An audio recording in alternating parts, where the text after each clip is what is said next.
Good morning, everyone. Welcome to Gruber Power Services Power Hour.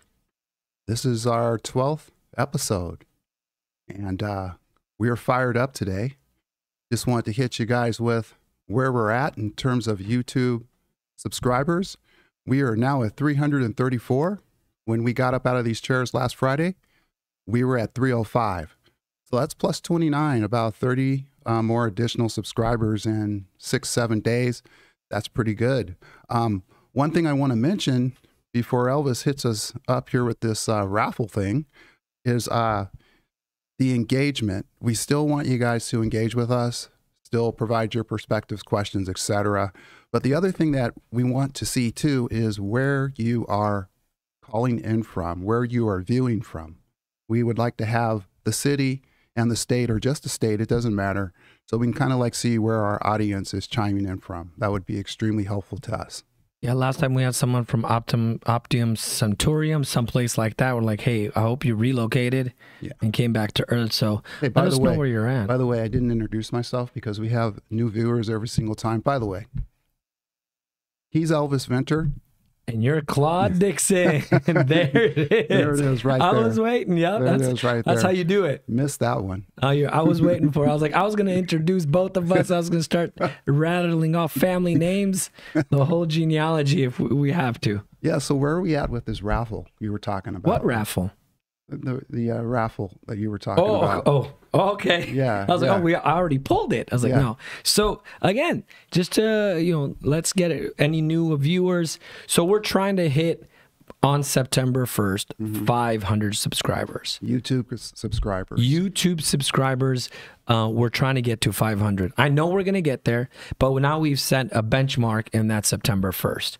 And we talked last time of a few of the things that we were going to do in the raffle on September 1st. And we were going to, everyone that chimes in on that day is going to give their name, and then we're going to put it in a hat, and then we're going to raffle it out. And then we're going to have an email set up so we can get all that person's information. We're going to send them the cool swag, a few extra things that we didn't even show. Well, I have a surprise for you. No, because you really inspired me with this idea. This guy's got great ideas. I don't know about surprises, but I have a surprise. I like it when I do surprises. Now you're going to turn the tables on me. But he was talking. It inspired me to do something. Pretty much everybody does shirts and hats, and they're great. Beanies and that kind of thing. Everybody likes that stuff. But we're here talking about uninterruptible power. Sources, backup power. So Elvis inspired me. So what we're going to also raffle is we're going to raffle a new car. A new car. No, how about they guess? A Tesla. If we have people here, can they get Tesla? We didn't. You know what, Pete? Well, we have to check with Jesse. Jesse. Pete's jumping out of his seat right now if he's watching. He's Jesse, jumping is that out of his okay? seat. Yes. Do we have it? I mean, the little car one, the little toy. That's the one, right? Hey, no. but on a serious note, it's a power forecast. So. Podcast. I'm sorry about that. So what we wanted to offer in the raffle is a UPS itself, a small UPS that you would use to back up your computer printer at home. So I brought one. I want to show you the exact unit. Show and tell. I love it. Oh, that's a heavy one, Claude. Wow. So this is... We're going to give that away on September 1st. Yes, we're going to give it away on September 1st. Wow. And this is what we call a plug-and-play UPS. And we've gone over a lot of this stuff, this particular form factor. It's a 1 kVA unit or 1000 VA. It works perfectly at home with, typically people use this at home for their setup, their computer setup at home. They plug it. There's receptacles in the back. You plug it in. And this thing's going to give you some runtime when the power goes out. You know how much max they can, depending on the load, up to 35, 40 minutes. Yeah, about 35, 40 minutes. So even if the power goes out, and it will allow you not to get caught, what I would say, one word that I like to use, kind of slang, it will allow you not to get caught half-stepping. If you're not, saving your work as you go, this will give you some runtime so you can gracefully shut down your computer system. But we wanted to offer this to you. Hopefully this will inspire our audience to tell their people and get the 500 by September 1st. I love it. And then, what we can do is if we get by then 500, we're gonna raffle that and some equipment. and some swag, and I think that'd be, I mean, it's just getting better. Now you got me curious. I wonder what you're going to do next week and the following week. Yeah. A new car. I bet you Pete's wondering too. Hey, by the way, for those of you who don't know who Pete is, Pete Gruber is the owner of the company. I report to Pete, so he's probably watching right now, and he jumped out of his seat probably when the new car thing came up, because we've worked together 14 years, and he knows I'm capable of pulling stuff like that, and not necessarily letting him know. So, but Pete, we're not doing a new car. No. We would go to approval for that one. For this one, we wanted to see how it would work out. But that's fantastic. That's encouraging. I mean, it's appreciation. Yeah. We appreciate everyone showing up, coming through. And yeah, that means a lot. I mean, this is exciting. I never got a gift. Every time I go on YouTube, all these content providers, oh yeah, you can do this, and we'll go in, and if you become the 1 million subscriber, we'll give you this. Yeah, that's never happened. Yeah. So that's exciting that we're going to do this so early in the game. Yes. That's an important thing. That's why we appreciate. We're not waiting to make it to a certain level. We appreciate from day one. Yes. And that means a lot. All right, you ready to get to work? Let's go. Okay. So Jesse, can you put in slide 16? On the screen. We had talked about this a little bit towards the end of the podcast last week. The mission critical sectors, there's 16 of them, and we started talking about one, but what we want to do is kind of like just go down through all 16. I mean, there's people out there that might not have heard of these sectors, but they're absolutely vital to the functioning of our country and the protection of our country, and having, good backup systems when the power goes out, the grid goes down, to keep things running is vital and essential. So we're going to go down through each one of them. Want to start with the first one, and you're going to have to skip around on the viewers are going to have to like just search and find on the picture there, because they're not necessarily in the order that we're going to be talking about them. So the first one is the chemical sector. And what you have underneath the chemical sector is your basic chemicals, specialty chemicals, agricultural chemicals, pharmaceuticals, which, every one of us has been involved with that at one time or another, and then consumer products. So you just think, as you're driving in your car and looking around, you see these different businesses, like Walgreens and places like that have pharmacies. That's a business that has pharmaceuticals, and they're all over the place. So, imagine if you couldn't get your medication. Just imagine, you go in, they can't pull up your subscription, that type of thing. And, you're a stroke person, where you need medication to keep that in control and you can't get it. That's pretty serious. Yeah. Number two. We're going to number two. We're gonna start rattling these off, and if you hear anything specific, feel free to chime in. Feel free to give us a comment on some of those sectors, any opinions, any questions on them. Before we go on number two, let's answer the first two, right? Yeah, let's jump on that. Okay, so Scrooge McDuck says episode 12, practically a baker's dozen. I love it.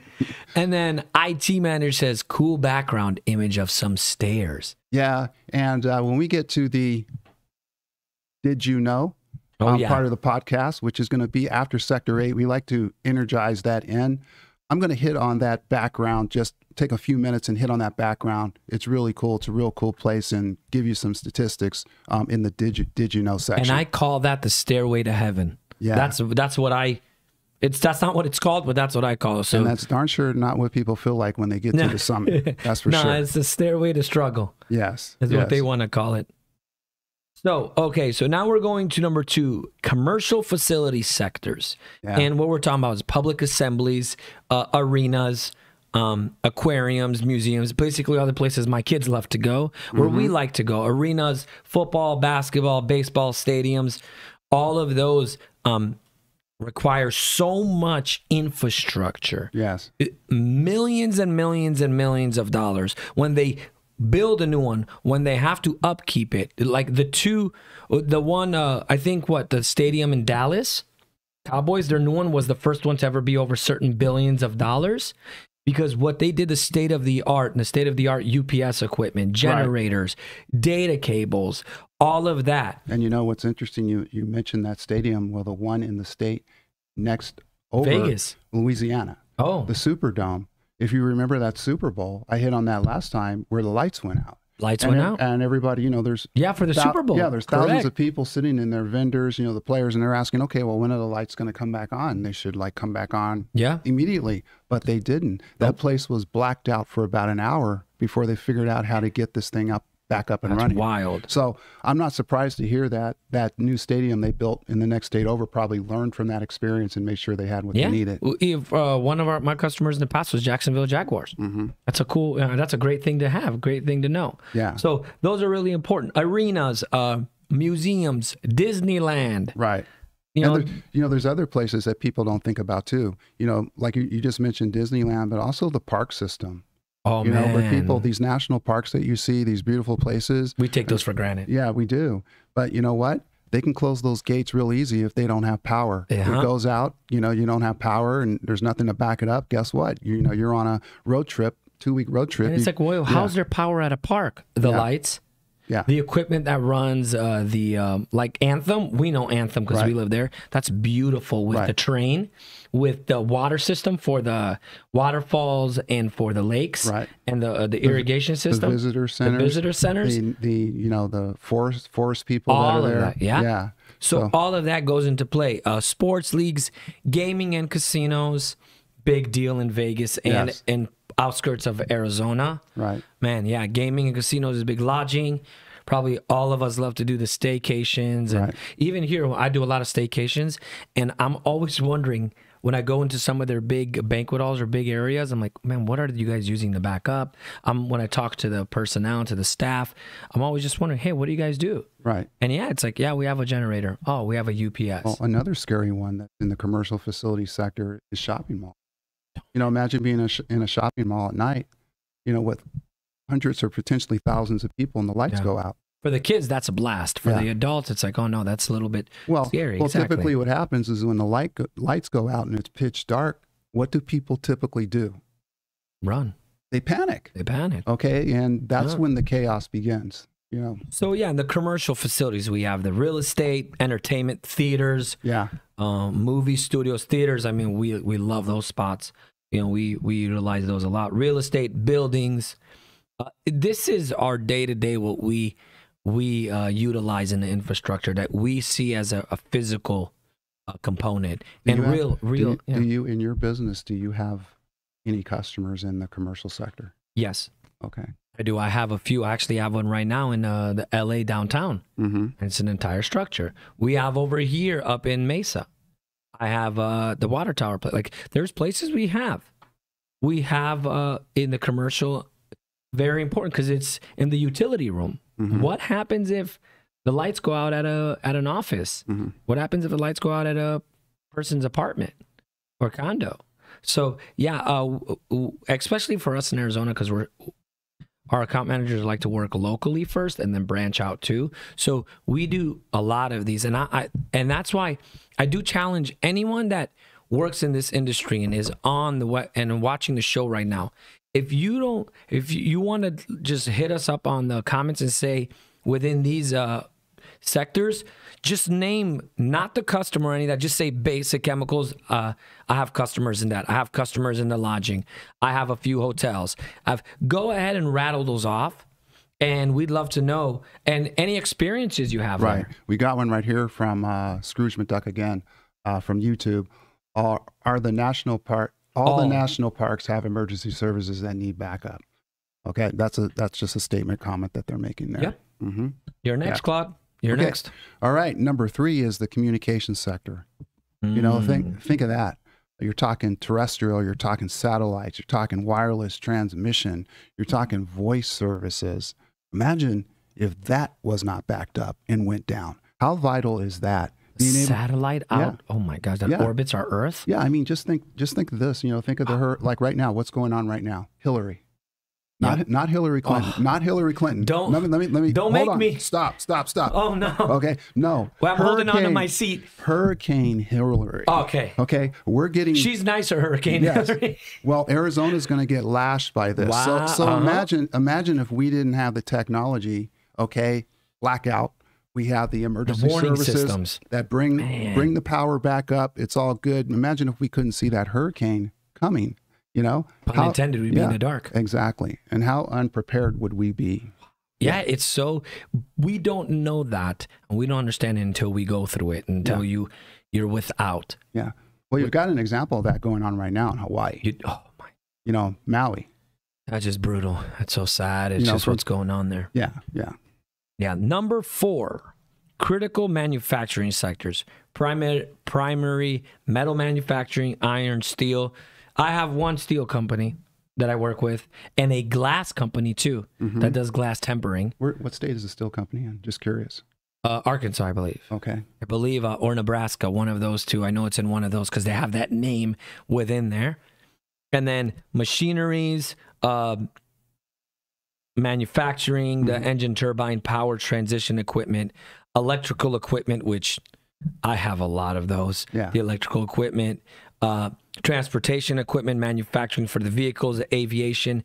I actually have for aviation aerospace. I have a customer for that, and it's for they're trying to build self-operating airplanes. Like how they have the Teslas, the self-driving.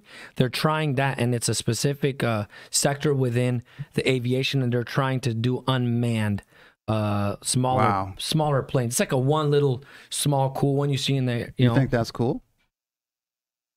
No, do you? I mean, do you think that's cool? I think it's a great thing to explore, and I mean, I wouldn't want to be in a full tin can airplane with no one driving. And who is doing this again? Flying. What company? The name? Yeah, the name. Joby. They're called Joby Aviation. Joby. Claude Dixon to Joby. I have your first guinea pig.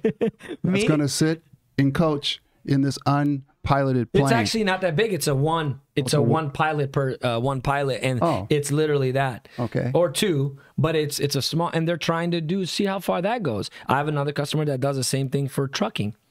We're self-driving 18-wheelers. Wow. Yeah, they're actually up in Tucson. Okay. Yeah. Amazing. Yeah, so these are, and they and this is the whole point. I have these customers, and they need UPS. Here, check this out. UPS. Here's another thing too in this sector right here. They need us. Here's another thing, and you haven't hit it yet. It's actually D. It's railroads. Okay. I don't know about our audience. Railroads. I don't know about our audience, but lately, those are like extinct to me. I know that, but how many railroad derailments have we had this year? I mean, it's been multiple derailments. You have to speak on that because I'm not. Okay. Well, it pops on my feed. You know, you hit it once and then you get everything right.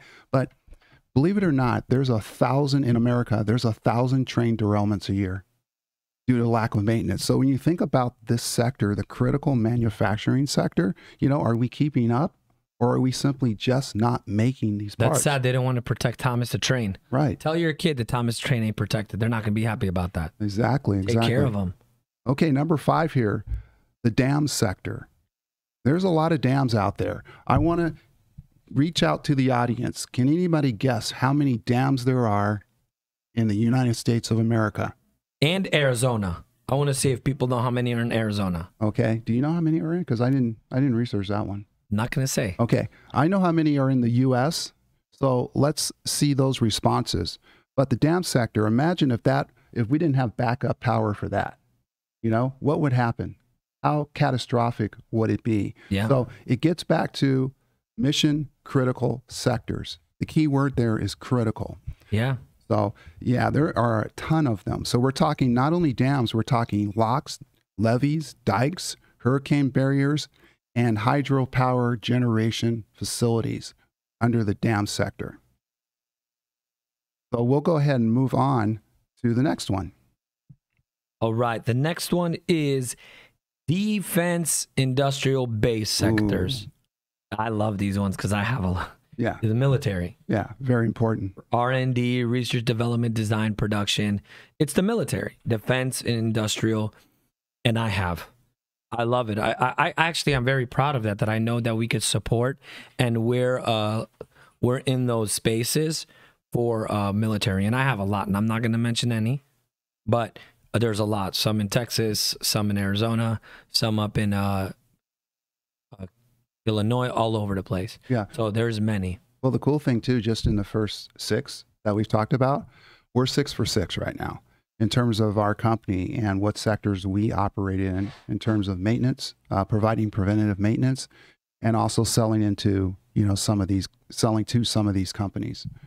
What does that say up there? I can't read that there. So he says, EV Fan says he believes it's 75 nationwide and 5 in AZ. Wow. I think there's at least 10 in Arizona. Yeah. Dams? Yeah, because you got all the lakes. Because you got the one at Pleasant, I'm going to tell you guys Havasu. off. You're way off. Yeah, you're like, You're way off. Way off. You would never believe it. It's scary how many there are, and it's a number up more. In Arizona? In Arizona. No. Wow. Well, Arizona and... Unless Google's lying to me, then I feel bamboozled. I know off the top of my head I can think about 10. But check them. Check my fact that I'm going to tell you because I know the exact number. Yeah, so 2 questions there. How many are in Arizona, and then how many are in the United States? Want to get your responses. So we have a 75 here. Nation. He's looking it up. No, don't give the answer. No, I have a question for you that's very good question, or just a statement for you, Claude. Okay. Oh, good grief. Claude needs laser surgery. Oh my goodness. And make sure that That's from surgery our machine. friend IT manager. Yeah, make sure that laser machine has a UPS backup so they don't stop midway. I've been looking at this. I've been looking at this surgery for years, from the minute they started it, because my eyes went bad. I'm not going to tell you what my age is, but when I was 40, my eyes went bad. Well, we know you're not 40. So I'm not 40. But anyway, I've been watching this and watching this and watching this. And a key person in my life now is now going to go get this. They were doing the same thing, watching. But they're going to go get this. I mean, there we go. I'm not sure when, but I know it's this year. And I told this person, I go, if this thing works for you and you can see 20/20 again and you eliminate all these, squinting and all that, I'm going to go in and I want to use your doctor to do it. Did he get it yet? Not yet. Okay, because last week he was talking to me and I was like, I wasn't there. She was talking to the wall. So I was like, the laser surgery didn't work yet. Yeah, exactly. Just kidding. He was looking at a pole. Jokes. Just joking. No, I didn't even know that someone needs that here. Yeah. Well, there's a lot of people that need it here, evidently. Yeah, evidently. So, so that's a big one. So we're not getting really any responses there. So let's go ahead and give them the answer. Okay. So nationwide, listen to this now. The question is how many dams are in the U.S.? So what does a dam create? What does it create? It creates a lake. Yes. Right? There's 87,000 dams in America. Yep. That's a lot. And in Arizona, we claim 591 of them. 591 just because you guys only know AV. Hoover Dam? Yeah. I know 10. I cannot tell you the rest of the 580 of them. He had 5, you had 10. You're closer. You win. Right. Now, are these operational dams, or are these dams, in case the levee you're breaks, thinking there's big another ones. dam You're to back thinking up a the Hoover Dam, or you're thinking the Penny Dam. You're thinking just a few dams. Well, think of this too. Think of, one of our earlier podcasts when we were talking about power sources, right? Okay, hydroelectric power, how do you get that? You're getting that from a dam like Hoover, okay? That's a source of hydroelectric power.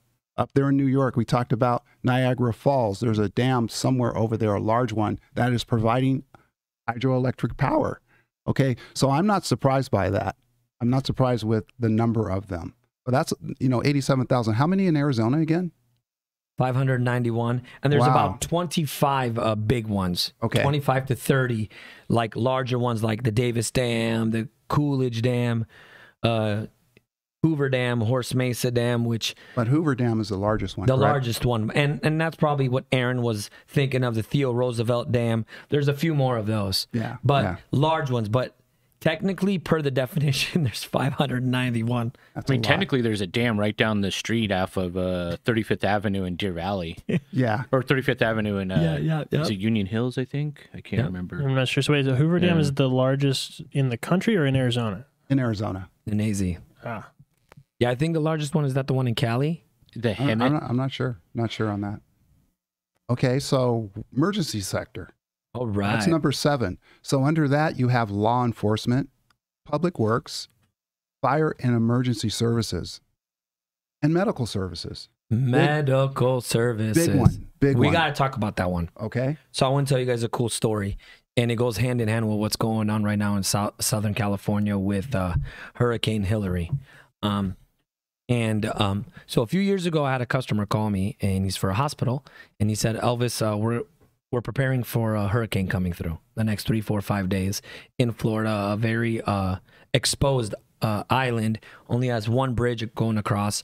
And he said, Elvis, we need it because they're expecting it to be really severe and really difficult. And what I did was it was a PX, sent 6 power modules, the 10 KFs, and I sent it to them overnight because they had a hurricane coming through. And after that happened, first thing I did when it mulled them over, I emailed him, and he said, Elvis, we had very minimal spikes, very minimal issues. The UPS saved the hospital. He said, what you guys did and how you guys came through and so fast. And he was being very smart because he knew it was going to come. So he started preparing. And he said they had very minimal effect because they were also backed up and they had very small downtimes. And the power modules and the UPS said was huge for them in the hospital. Right. And when there's an issue like this, where do people go if a hurricane affects them? To the hospital. Now, a question. So he was very proactive. Now, a question, did he mention to you whether or not he had to go on battery? He did. Okay. And then how much battery runtime did he? He had 2 hours of runtime. Okay. So he was more than easy. He only had to go about 20, 30 minutes. But no generator, right? No generator because they just had that and it was working smooth. Mm-hmm. And that story reminded me when we were looking through the sectors and now what's going on in Southern California. Hurricane Hillary is a category 4. Oh. The worst is a 5. Yeah. And right now it's coming through in a really aggressive way. And those infrastructures, if they're not protected, if the hospitals are not backed up, if all those important infrastructures and the sectors are not ready, you're going to get in big trouble. Well, it's scary. Well, you know what? To your point, the more and more I've been in this business, and you run across these customers like the one you were talking about last week, the bank that have nothing. They have nothing. It's a bank that people are doing that go do transactions, and they have no backup power whatsoever. None. Do you know what IT managers in these critical infrastructures call their data? No. They refer to it as their lifeblood. Mm-hmm. The lifeblood for them is the data. So that's why they need generators and UPS to protect their lifeblood, to protect it. And you need to understand, to stormproof. When hurricanes and you live in an area where it's a lot of natural disasters, they call it stormproofing your data. How do you stormproof? How do you keep it safe? And it's very, very, very critical, pun intended, and crucial that we have these markers in place and you're protected and you're proactive. God forbid something happens. Yeah, and we're going to get it. Yep. We're going to get the outer bands of this hurricane here over the weekend. We'll see what that does. But I felt that peace in that breeze too. Check this out. Hey, I got another question for you when we come back. But check this out right here. YouTube, Banana Man. Those are some real rocks in the front there. There's some neat rocks in the front. Okay, neat rocks, and I do need Lasik. Yeah, I think after this we're gonna start another raffle GoFundMe for Claude's eyes. I said real, and that's an N. Wow. Okay. Neat rocks in these front. These rocks right here. These are not only rocks. Is you referring to us or them? I don't know. Stone Age, stone men. They come in different colors. But anyway, I had my protein this morning. Anyway, these rocks right here, I'm excited about this. These rocks right here are actually fossils that are over 200 million years old. It's petrified wood. Claude, you're not that old. You don't have to call yourself a fossil. It's a little bit much. You're not that old yet. I know. You're not a fossil. I know. But this is incredible right here. I mean, and these pieces were not purchased. These were found by me on a hike in northeastern Arizona. You can drive your car on a highway in northeastern Arizona, park it, and just walk out in a field about a mile and just start digging with a rock hammer, and you'll run across petrified wood. Believe it or not, it's that plentiful up there if you know where to go. Pretty amazing stuff. All right, so let's go to number 8, the energy sector. Big one, big one, big one. That is a sector that we, in my opinion, in America, we're completely neglecting right now because we're not digging for it. Fossil fuel. We're not. It's right under our feet. Right under our feet. We're energy dependent. We weren't 2.5 years ago. We were energy independent. Now we're energy dependent. Under that, you got coal, natural gas, nuclear, hydroelectric, renewable sources. We did a whole podcast on these energy sources. Remember that?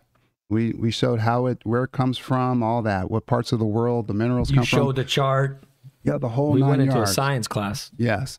And then you have B, which is petroleum, all in the energy sector there. It's sad that we don't utilize everything that we have at our disposal.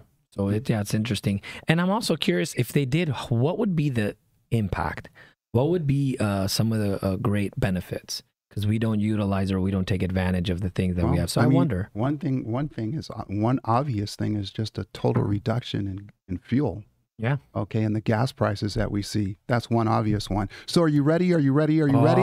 Let's go. You go for it. You go for it. Did you know? Did you know? That Claude's not 40. Did you know? This is my favorite. Aaron, you ready? Oh, man. I told Aaron this is probably one of my favorites. So the largest uninterruptible power supply in the world, the largest UPS system in the world, do you know where it's at? And people are going to go on Google, and I would like to see if anyone would know where it's at in the U.S., and it's in the world. Yeah. It is in the world. And it is in the U.S., though. It's one of the 50 states, and it is in the world. And first of all, I don't think anyone's going to get it unless you search it. And how large the UPS is, yeah. I've never seen anything like this in my life. Just one stat. We have a bunch of them here. The size of this thing, and this includes the battery bank. Man, how many of you have run 120 yards on a football field? How many? All of you probably have. On a football field. On a football field. Been on a football field. You've been in the end zone, that type of thing. You look down at the other end. Well, this thing is the size of a football field. The UPS is the size of an entire football stadium. And the battery bank. So you're talking 120 yards in length and 53.3 yards. That's right. Football field. I love it. In width. That's this is a massive That's apparatus. One UPS with the batteries. Right. And it's called, they actually have a name for her. We're going to call her BESS. And BESS stands for? Battery Energy Storage Systems. Yes. Yes. And it's huge. Yes. And this is not, by the way, this is not new infrastructure. No. This thing was commissioned. How old is it? It was commissioned back in 2003. Yes. So you're talking, it's 20 years old. Yep. And they're already talking about how are they going to revamp this thing. And, you know, it's still running well and all that, but they're starting to see age crop in where things are deteriorating, and they're already looking at. But they're maintaining it. They're looking at options. Yeah. Yes. Quick rattle off. Aaron, where do you think it's at? I'm going to go New Mexico. Okay. Jesse, where do you think it's at? I'm going to say like PayPal headquarters. PayPal in California? Silicon, where's that? Yeah, no, like probably just any major data center, like Google headquarters or something, like Palo Alto. I'm going to say it. I want a drum roll from Claude. You ready? Yes. Alaska. Fairbanks, Alaska. And it's 46 megawatts. 46 megawatts. You know how much VA that is? That little unit that we had up here? Remember that little unit? That I just put up here, that little unit? That's 1,000 VA. This thing is 46 million VA. Yeah. Okay? This thing will, this thing electrocutes you, you will find yourself on Pluto. Your ancestry will feel it. That's right. So this 46,000 kVA is what that is. So 46,000 of those little ones that Claude had on his desk is the equivalent. Of course, it's a whole different size battery and everything, but it's BESS, and they've been taking care of it. It's in Fairbanks, and it backs up the whole town, the whole city. The whole city, it does. And they've actually had to use it. They've actually had to use it up there.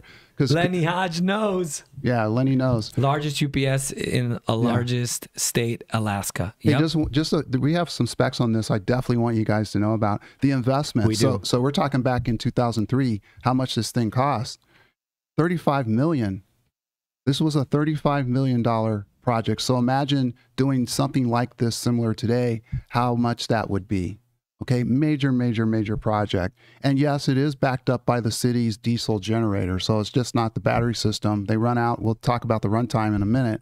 They run out of runtime. You got, they're kicking over to generators pretty early. They are. Yeah, because they don't want to run their batteries down. What are you thinking, Aaron? What are you thinking? I'm just wondering why Alaska? Is it just for that one town? That's it. Well, Or let me does this tell you power? why. Let me tell you why. Here's one big reason: the temperature, the environment. You're talking minus Not gonna 50. heat. You're talking minus 52 Celsius. Do you know what that is in Fahrenheit below zero? That's 125 degrees below zero. Okay, and then in the summer you have the complete swing, almost up to 90 degrees Fahrenheit. So it's an environmental type thing. The other thing, think of the weight of this apparatus.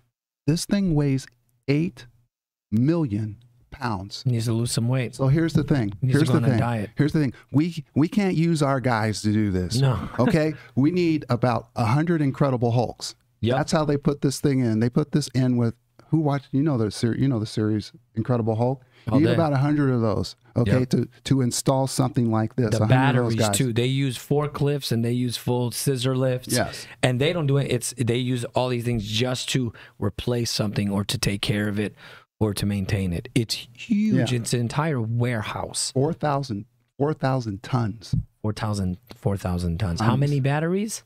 Well, there's 4 strings, okay, of 344 batteries per string. Now, they're not the VRLA batteries, No, and they're not surprising. lithium ion. They're nickel cadmium. That's interesting. Okay, both of those elements are on the periodic table of the elements. We went over that in an earlier podcast too. But yeah, there's 4 strings, 344 batteries. They're wet cells. And if you could you put BESS one BESS up? We'll show you what this Best one. what this apparatus looks like. Oh, yeah. This picture's a little bit small, but hold on one second. You can use the second one too, 2 BESS, if that's a larger picture. Okay, so this is a section of it. Yeah, put the other picture and you can see That's more like a of it. corridor, just a hallway of it. Yeah. 2 BESS. The real best. Okay, now that's all of it. Yeah. In sections. That's the one. So if you look to the left, they're looking at the batteries because you can see the terminals and they're looking at the batteries. The right, those are not shelves for storage. That's where they put the battery trays. It's like a whole pallet is one string, is one string, and that goes across, and then that's what they look like in the hallway. And to the right, that's a portion of the UPS. The bottom right is a portion of the UPS, and he's using a scissor lift to do maintenance on it. Right. And you know who is the one that supplied this equipment, Claude? Yes. You know who?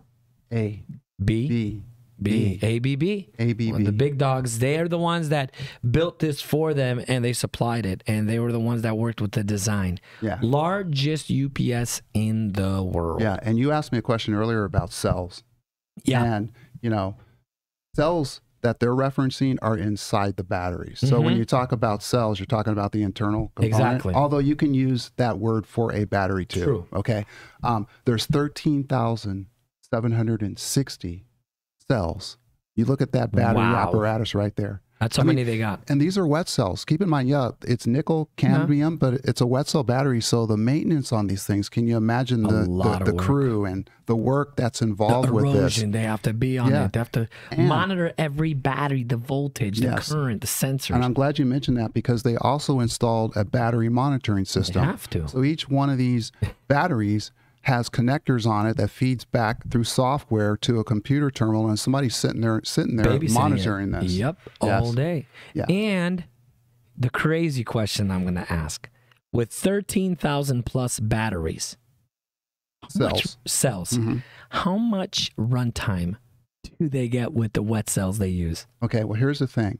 At max, This is in crazy. an earlier podcast, you never want to run anything at max. No, Okay, you but- were correct. But at max, which This is is scary. 46 megawatts, if they were running at max, Wait, Aaron, how many? how much runtime? How much runtime? Man, We're using you guys today.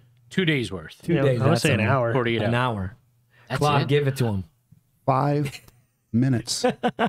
That's it? 5 minutes. 5 minutes. But keep in mind, The city has. I researched that the city has backup diesel generators. They have generators. Okay, and you're never going to run that long. So let's give them. So they only need a few minutes for the generators to turn on. A few seconds, probably 30, 40 seconds. So let's give them like what a typical critical load would be. Okay, if as far as where you would run it ideally. Okay, let's say between 70 and 75%. Yeah. Now, so you're going to get 10, 15, 20 minutes. 15 minutes. Yeah.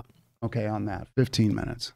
Oh, that's even better. How are those, yeah, right? Lucky them. How are those diesel generators going to fire up when it's negative 50 degrees? I mean, I think the diesel would be sludge by then. No, it's not. I mean, because we haven't covered that yet. It's funny that you mentioned that, Aaron. Or have you been looking at they do use, it's a lot of chemicals. Have you been looking at my next podcast? It's all about generators and the fuel that goes in them and why the fuel is different. Well, it's each fuel. You're right.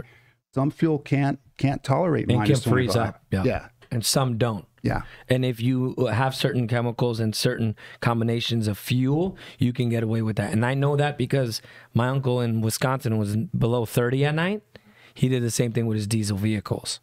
I actually I can plug my diesel in and it heats up the block, and so it fires right away. So there's a method that they have and an approach to it, which we're going to get into more detailed on the next few episodes. Yeah. But that's a great point. So 5 minutes, and when we were watching and we were learning, if they went, and this is where Jesse and Aaron are going to love right now, if they went to lithium ion, because that is something they're considering doing, which is the most expensive, they said. How many hours do you think they would get on the same situation with lithium ion from 5 to the next? Aaron. I'm going to say 6 minutes now. Okay. with the same amount of space? Same everything. Yeah, they're probably going to get less, I would think. No, way more. Oh, way more. Yeah. Well, don't think is it like double? No, okay. That's a good. Because what I was going to say is we shouldn't say way more, because his way more might be true a week. Okay, exactly. But way more in an application like this could be an hour. Yeah. Okay. So what do you think right within track. hours? Within hours, like an hour, I would say probably. Check this out. So just going to lithium, I'm going to say this one, okay? Sure. 4 hours. 4 hours. Going to lithium-ion batteries with the same setup and everything. It's just the cost. I was going to say, did they tell you how much more it would cost? They didn't say on the video how much. Yeah. They just said it's the most expensive route. Right. And they're actually considering that, because because if you do the research, they have a lot of power issues up there. Yeah. They do. They have a lot of power issues up there. 4 hours. So there's one thing that's absolutely critical that in this apparatus that we are leaving out and that we need to mention. Okay, Alaska. What happens in Alaska? Just think climate. What are some of the things that you typically hear about when there's a catastrophe in Alaska? They just had one literally 2 weeks ago. Fires. A tsunami? Well, it created a tsunami. It's got to be fires. An earthquake. Earthquake. Oh. Okay, seismic activity. Okay, so this apparatus is seismic proof. Okay, that's what they claim. This thing is seismic proof. Okay, so it can handle it. Another big one that we need to talk about too is ventilation. How critical, look at this apparatus here. How critical is the ventilation in here? The most. Look at the space between the two batteries. Imagine if one heats up and sparks.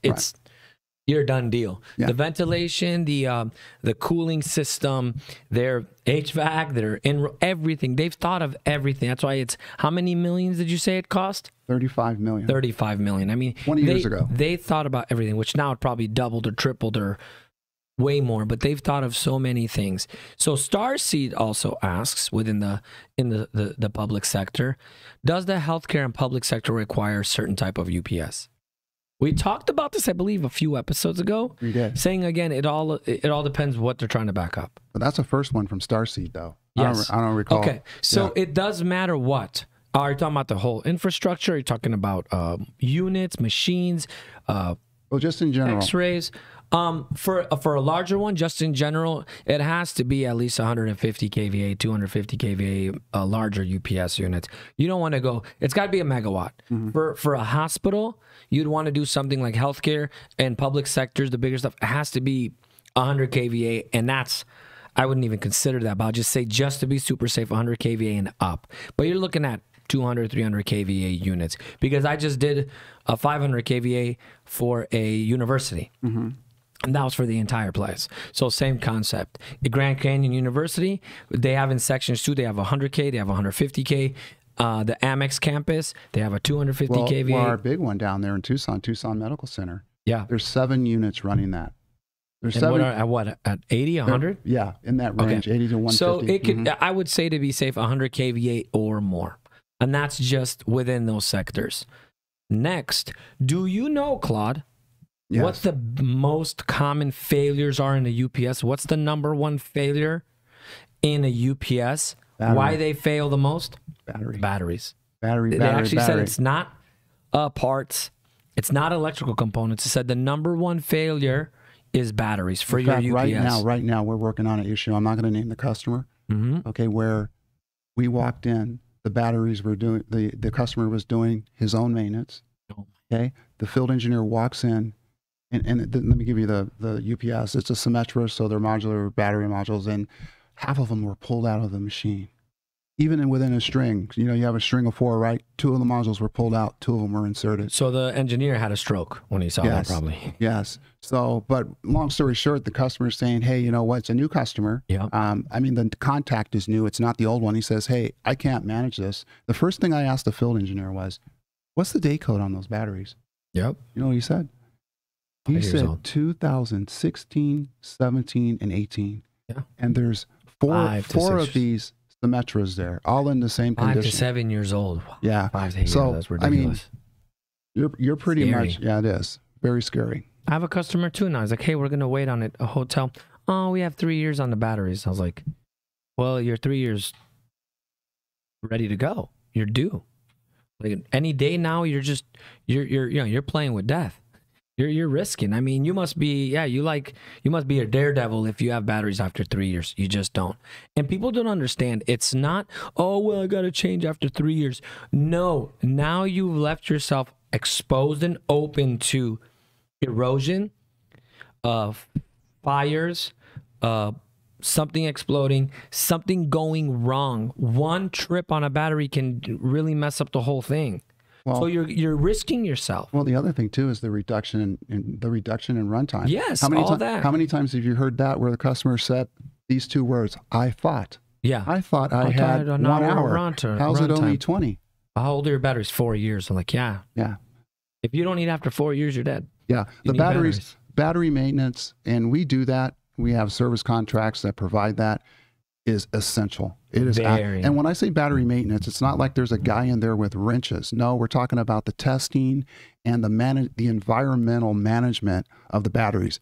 That's a thing that we do twice a year through a service contract. We'll come out there, we'll test all your batteries, and provide you with a service report as to how they're doing. Claude, you ready for the shocking facts about electricity and power? Yes. Shocking, pun intended. The first one, we're going to rattle off some really cool did you knows today. The first one is the human brain uses 20 watts of electrical energy a day. He forgot one word in there.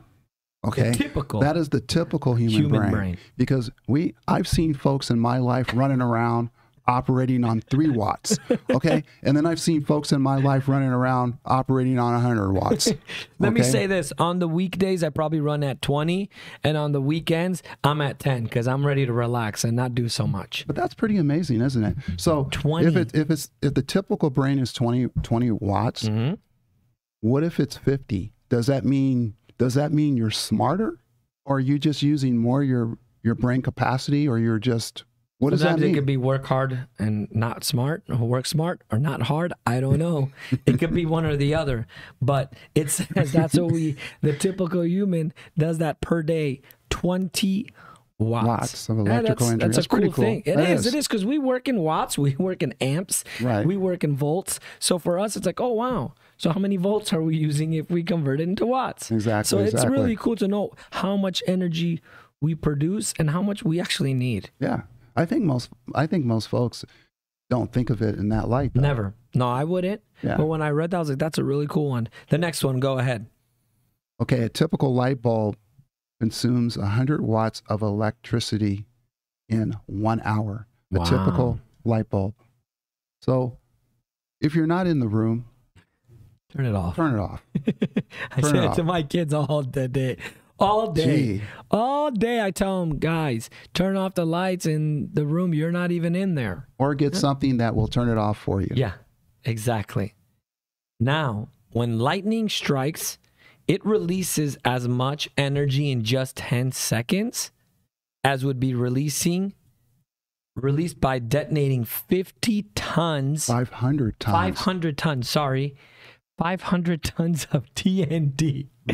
Read that one again. That's amazing. And I wanted to talk about something like that. When lightning strikes, it releases as much energy in 10 seconds as it would if you released 500 tons of TNT. Do you remember when we were a few weeks ago on the right at the cusp, we were almost at the edge of Humphreys? Yeah.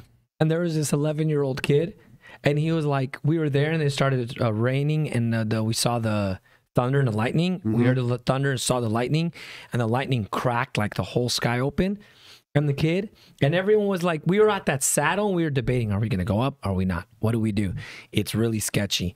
And then this one, the crazy lady's like, we're going to go up. And the boy's like, Dad, Mom, what happens if you get hit by lightning? We'll be fine, right? She's like, because I want to go up there. Mom's like, no, I think we'll be fine. And me and you look at each other like, what? Yeah. We're like, buddy. Yeah. No, what she said was, and you guys are going to think we're playing this, but this was reality. I looked at Elvis and I go, wow. She said this. I didn't know that lightning could kill you.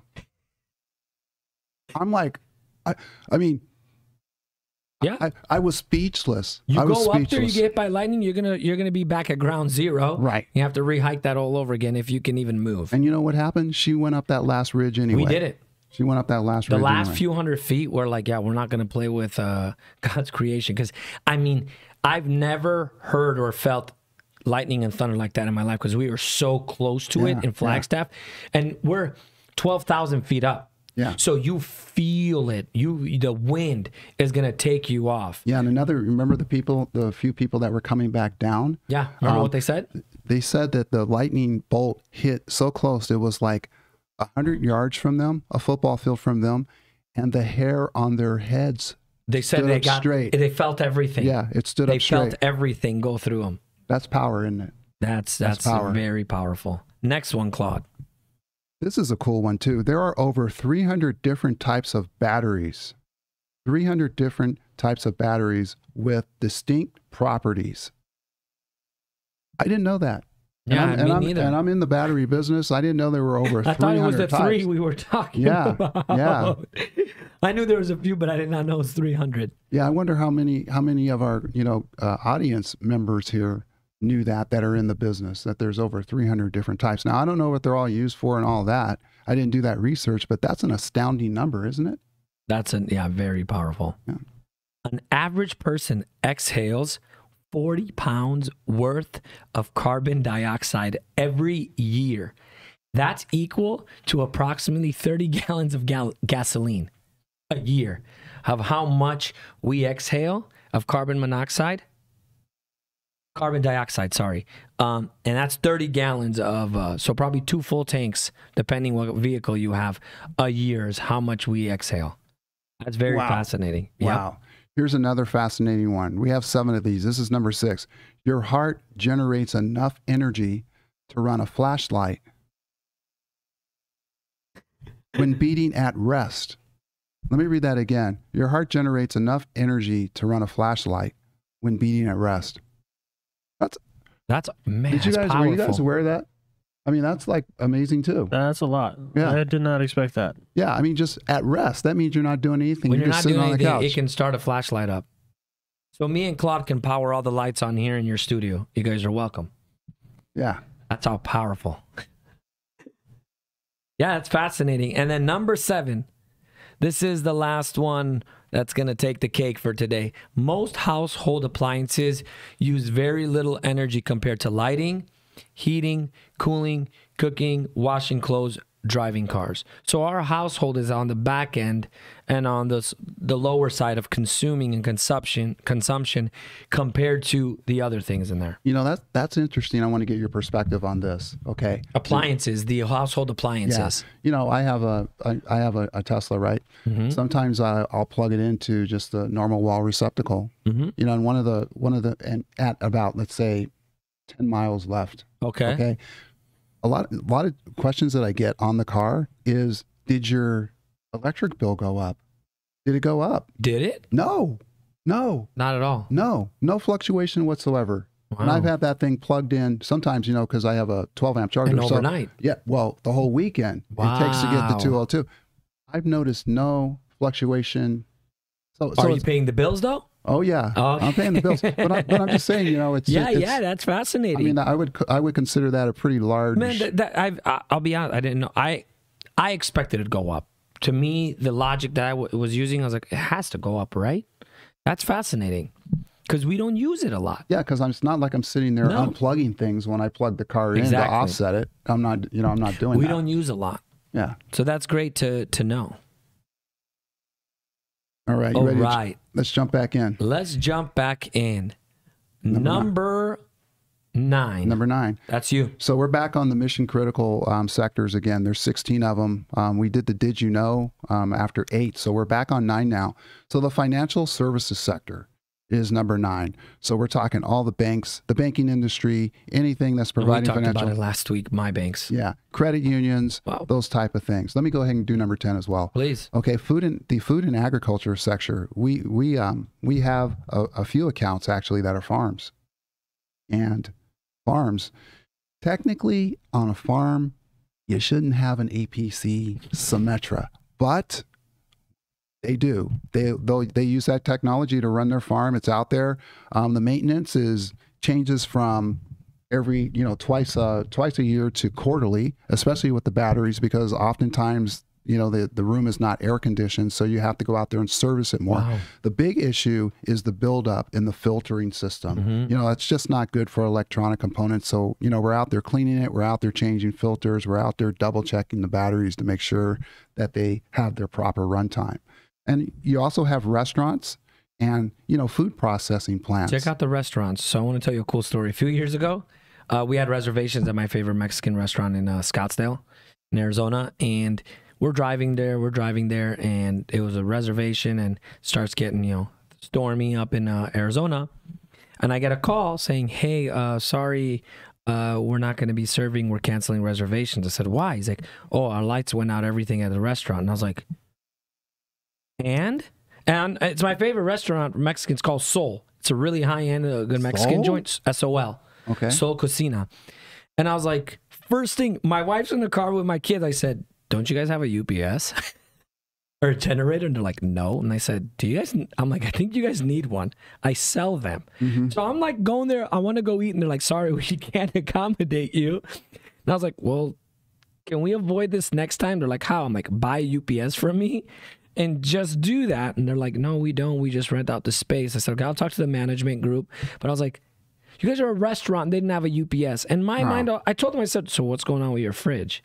Like, we don't know. We're just waiting for stuff to go back up.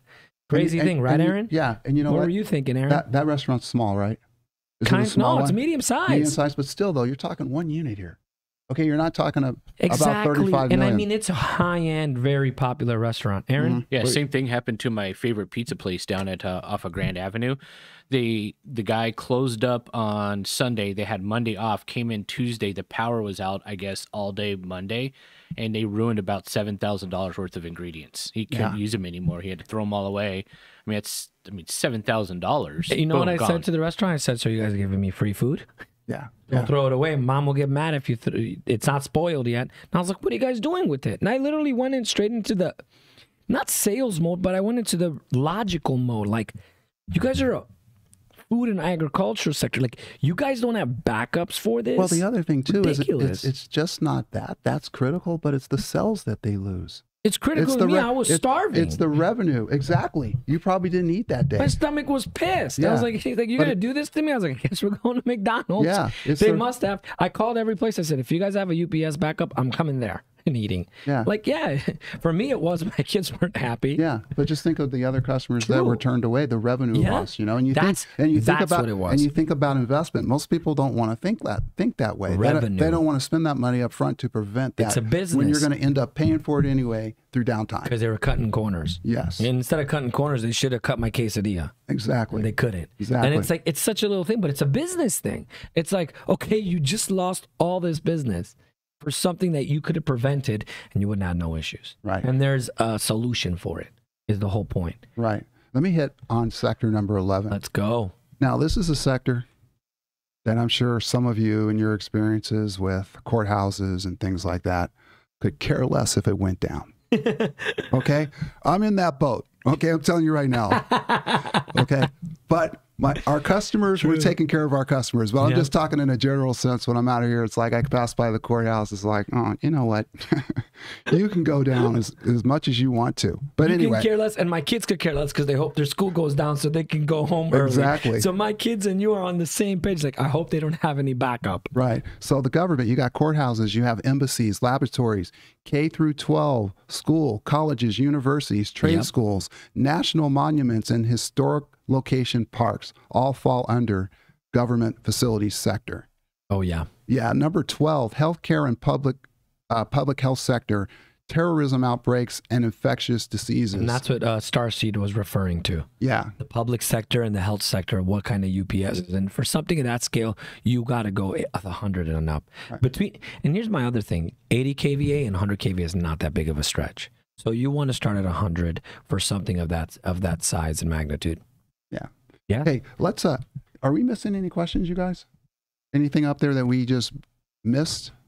That one from Leonard said operator error, but other than that, that's the last one. Okay. Well, we're at 11 o'clock. On the button. But before we get off, you know, there's a thumbnail that we posted and somebody mentioned the stairs. Let's talk about that. Yeah, I just want to tell you guys what that is since it's there. So that is called the Manitou Incline. It's called the Manitou Incline. It's actually a hike in Manitou Springs, Colorado. I've done this hike. It's about a mile and about 2,200 feet climb. Okay, about a 68% grade at its highest point. The average is 41%.